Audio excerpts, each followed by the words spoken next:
মেয়েদের ভেতর মুসাফাহা বা হ্যান্ডশেক করার প্রচলন দেখি না। এই সুন্নত কি শুধু পুরুষের জন্য?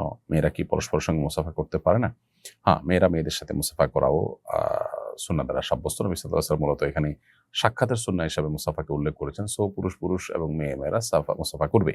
আবার নবী করিম সাল্লাল্লাহু আলাইহি ওয়াসাল্লাম মেয়েদের সাথে মুসাফা করতেন না, সে বিষয়ে হাদিসে বর্ণিত হয়েছে। অতএব পুরুষরা মেয়েদের সাথে, মেয়েরা পুরুষদের সাথে মুসাফা করা অবশ্যই নিষিদ্ধ, পর্দার খেলাফ। এবং যারা এটাকে উদারতার নাম দিয়ে মনে করেন যে এটা কোনো বিষয় নয়, তারা আসলে বহু ফিতনায় নিজেরা পতিত হন নিজেদের অজান্তে, এবং সমাজকে বহুবিধ ফিতনায় তারা নিমজ্জিত করেন। এর ফলে নানা অনাচার, নানা আপনার ব্যত্যয় হয়, যেটা হয়তো আমাদের বুঝে আসতে অনেক সময় লেগে যায়।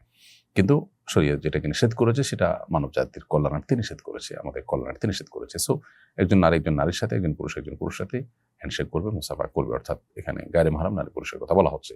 আর হ্যাঁ, এটা ঠিক যে ছেলেরা যেরকম সাক্ষাতের সুন্নাহ হিসাবে মুসাফা করবেন, মেয়েরা মেয়েদের সাথেও সাক্ষাতের সুন্নাহ হিসাবে মুসাফাহা করবেন।